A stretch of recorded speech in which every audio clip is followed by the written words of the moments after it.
क्या आपको पता है कि क्यूआर कोड का फुल फॉर्म क्या है? क्या आपको पता है कि एसएमएस का फुल फॉर्म क्या है? क्या आपको पता है एमएमएस का फुल फॉर्म क्या है? क्या आपको पता है कि यूएसबी का फुल फॉर्म क्या है? क्या आपको पता है वीआईपी का फुल फॉर्म क्या है? तो चिंता मत करिए, हम आपको बताएंगे। बजरंग एजुकेशनल डिफेंस एकेडमी की तरफ से मैं एक विद्यार्थी, मेरा नाम लकी चौधरी, मैं आपको बताऊंगा कि इनकी फुल फॉर्म क्या होती है। तो देखो, क्यूआर कोड का की फुल फॉर्म क्या होती है। तो क्यूआर कोड, जैसे कि हमको किसी को पैसों में लेन देन होती है, जैसे पेटीएम में और गूगल पे में, फोन पे में हम मांगते क्यूआर कोड, बार कोड दे दो, हम आपको स्कैन करके दे देंगे।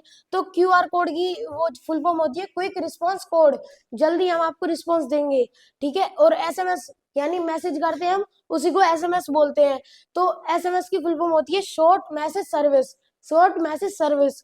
और एमएमएस का फुल फॉर्म होता है कि multimedia service messaging service, multimedia messaging service. यानी कि एक ही साथ बहुत सारे मीडिया की जो हम मैसेज कर सकते हैं उसको ही हम एमएमएस बोलते हैं। और यूएसबी जो कंप्यूटर में लगती है, यूएसबी जिसमें हम डेटा रखते हैं, उसकी फुल फॉर्म होती है यूनिवर्सल सर्विस बस। यानी कि हम किसी भी यूनिवर्सल की किसी भी चीज का जो है उसमें रख सकते हैं, यानी उसको बोलते हैं यूनिवर्सल सर्विस बस। और वीआईपी आपने बोला होगा, सुना होगा, वीआईपी पर्सन, ये बहुत ही अच्छा मेरे लिए वीआईपी है, यानी वेरी इंपॉर्टेंट पर्सन। तो दोस्तों, क्या आपको पता है कि सिम की फुल फॉर्म क्या होती है? क्या आपको पता है केवाईसी की फुल फॉर्म? क्या आपको पता है जीआईएफ की? क्या आपको पता है यूआरएल की? चिंता मत करिए, मैं बताऊंगा।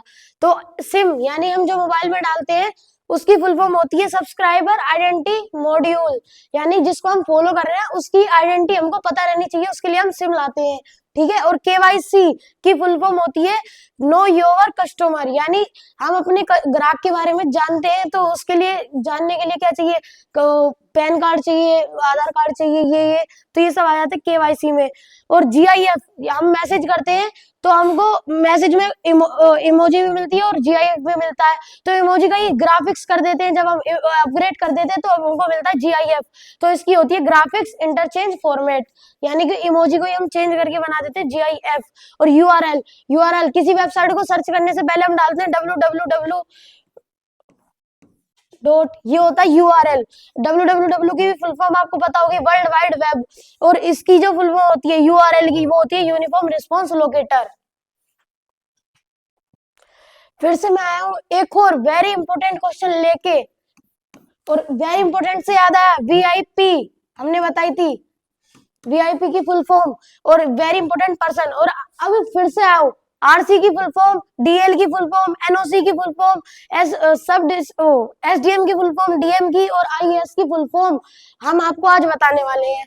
तो देखो, आरसी, आरसी आपको कोई पुलिस, ट्रैफिक पुलिस पकड़ लेती है तो मांगती है आरसी दिखाओ, तो आरसी होती है रजिस्ट्रेशन सर्टिफिकेट, हिंदी में इसको बोलते हैं पंजीकरण प्रमाण पत्र, ठीक है। और डीएल, डीएल यानी कि ड्राइविंग लाइसेंस, 18 साल की उम्र के बाद आपको ड्राइविंग लाइसेंस मिलेगा, वो भी जब आपको ड्राइविंग करनी आएगी अच्छे से, तब आपको ड्राइविंग लाइसेंस मिलेगा।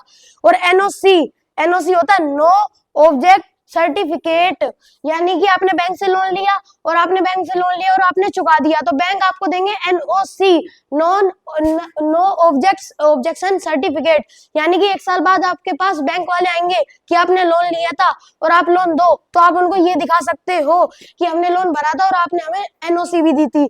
एसडीएम, सब डिविजनल मजिस्ट्रेट, यानी उप प्रभागीय न्यायाधीश, उपप्रभागीय न्यायाधीश, यानी कि इसका ही एक भाई होता है डीएम, इसकी ऊंची पोस्ट होती है डीएम, डिस्ट्रिक्ट मजिस्ट्रेट, जिलाधिकारी। और आईएएस, आईएएस को तो आप जानते ही होंगे, इंडियन एडमिनिस्ट्रेटिव और सर्विस,